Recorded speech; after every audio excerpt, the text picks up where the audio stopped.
Remplir un tableau de proportionnalité en réalisant des combinaisons de colonnes, c'est ce que nous allons apprendre à faire dans cette vidéo que vous retrouverez sur le site monclasseurdemaths.fr. Alors nous allons travailler sur un exemple que voici. Un robinet permet de remplir un récipient de 33 litres en 6 minutes.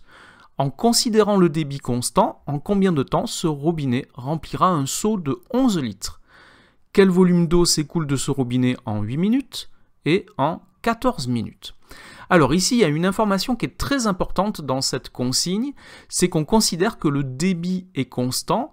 Le débit, c'est quel volume d'eau s'écoule en un certain temps, en un temps donné. Si ce débit est constant, ça signifie qu'il y a une proportionnalité entre la durée de l'écoulement et le volume d'eau qui sera écoulé.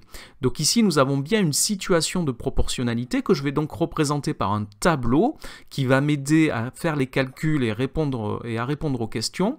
Donc sur la première ligne, j'ai mis la durée de l'écoulement en minutes, pendant combien de temps on laisse le robinet ouvert, et sur la deuxième ligne, la quantité d'eau, le volume d'eau qui sera écoulé en litres. Alors, je dois bien chercher, pour commencer à remplir ce tableau, la proportionnalité qui doit être donnée dans la consigne. Ici, on me dit qu'il s'écoule 33 litres en 6 minutes. Ça, c'est la proportionnalité qui va me permettre de commencer à remplir le tableau. Donc, en 6 minutes, c'est la durée de l'écoulement. Il s'écoule 33 litres, c'est le volume d'eau écoulé. Donc, j'ai une colonne complète dans mon tableau. Ça va me permettre de répondre aux questions que l'on me pose.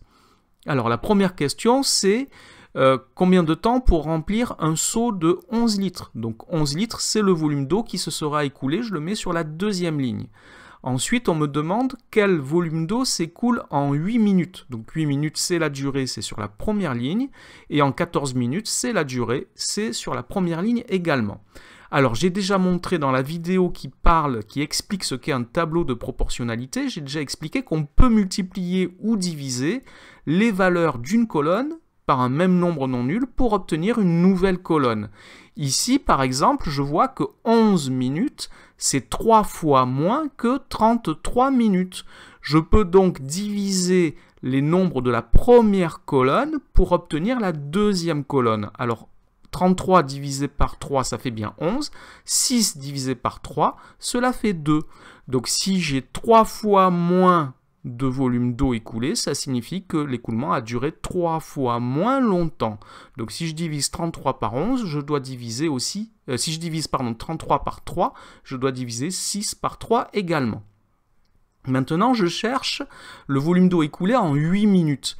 Bien, 8 minutes, c'est 4 fois plus que 2 minutes. J'ai multiplié par 4 le 2 pour obtenir le 8. Eh bien, je multiplie toute la colonne par 4. Je multiplie donc aussi le 11 par 4 et ça fait 44 minutes.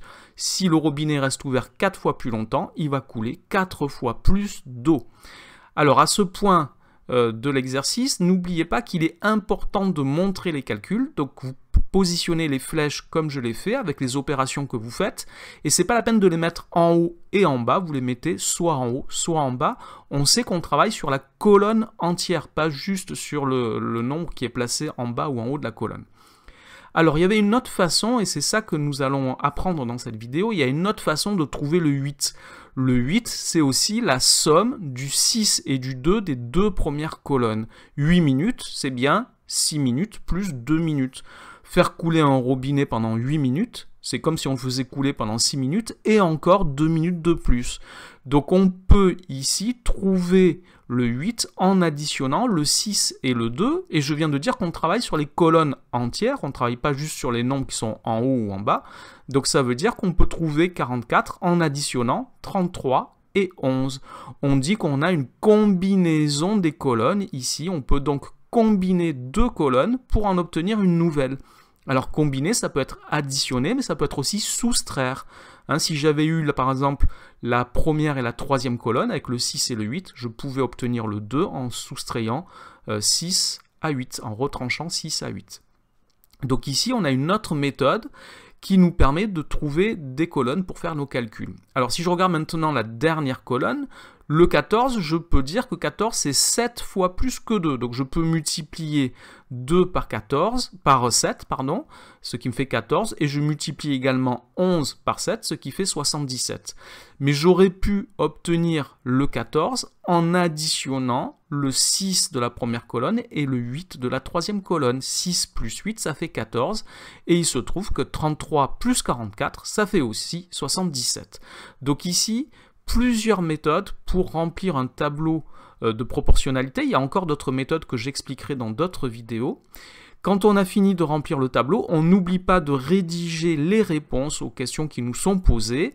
Ce robinet remplit un seau de 11 litres en 2 minutes et en 8 minutes, on peut remplir 44 litres d'eau. Donc 44 litres d'eau s'écouleront de ce robinet et en 14 minutes, 77 litres d'eau s'écouleront. Voilà pour la méthode de combinaison de colonnes. Cette vidéo est maintenant terminée. Merci de l'avoir regardée. N'oubliez pas de lui donner un j'aime et de vous abonner à la chaîne. Au revoir.